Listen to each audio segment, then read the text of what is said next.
I want to establish security for Muslims living in this country, because right now, as we will see in the testimony tomorrow, which is coming primarily from Muslims, how they are victimized.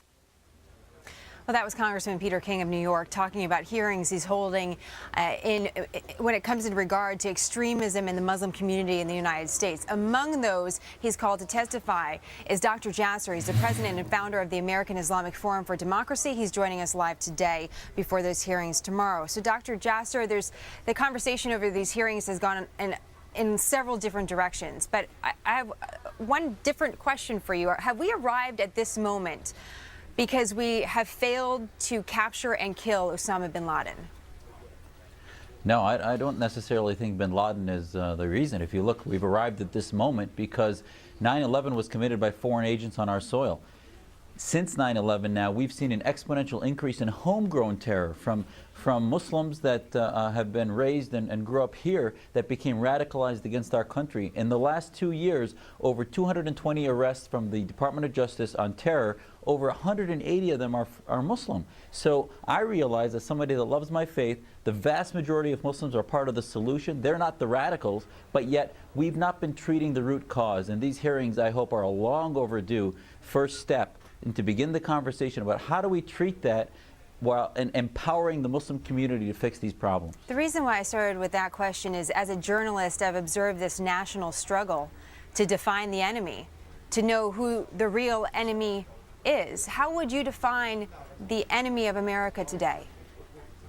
Well, I'll tell you, Jenna, I hope we can get beyond some of we try to oversimplify. We say bad Muslim violent, good Muslim nonviolent. We say they're enemies. We use terms that are charged like that. And what happens, we don't realize that the Nidal Hassans of the world don't go to sleep one night a moderate, patriotic soldier and wake up the next day a radical. There's a process over years where he gets sort of indoctrinated in an idea that his identity is not with America, it's not with this country. He starts to believe that this country is against Islam, against Muslims. And I think many of the groups that have been supposedly leading us feed into that culture of a lack of cooperation and radicalization, even though they're not advocating violence. So violence is that last step. If we're going to treat the cause, we have to march it back to the root. And we need to get beyond sort of this simplified enemy or friend and look at the complexities of how we treat it. And I think Prime Minister Cameron in Britain recently gave a speech where he talked about how multiculturalism, political correctness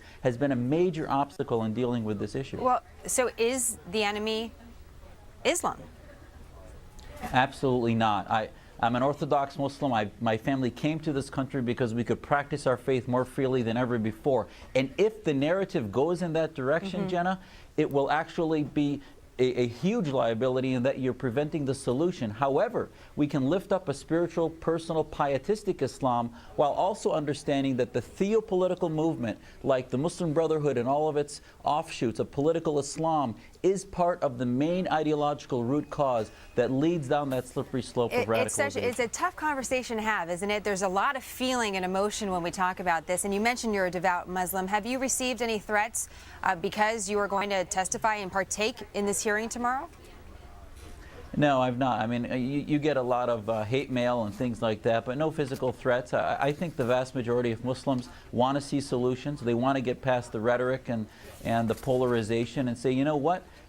We're partners. We want to fix this, and we want to get past the enabling and the apologetics and talk about how to create strategies, platforms to do this. So, no, I've not had any direct threats. As you mentioned, though, that you probably know that you do have some critics, and there was an op-ed piece written in The Guardian this week or last week about what some are calling a witch hunt hearing. And this is what the writer says about you. I'm going to paraphrase a little bit, calling you a convenient guest here for this hearing, saying you're an active Republican.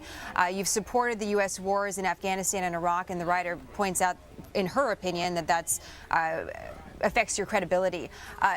What would you say to critics that say, hey, you're just part of an already rigged event? Well, I would tell them that it's very easy to try to marginalize the messenger when, in fact, They haven't looked at my work. They're not looking at the ideas that I talk about, which is one of devotionalism, having been involved in building mosques and being a part of not only my faith personally, but publicly. And just because I take controversial positions, America's founding fathers took controversial positions on religion and fought the establishment of the Church of England. So why now, if a Muslim believes in fighting for freedom, fighting for our ideas to separate mosque and state, does that become a convenient? I mean, they're basically feeding into the mantra that the theocrats speak for Islam, which I think the left stands against. So I think they need to get beyond the polarization and trying to just attack the messenger and just look at our ideas and see what we really stand for. I only have about 30 seconds here. What's your ultimate goal?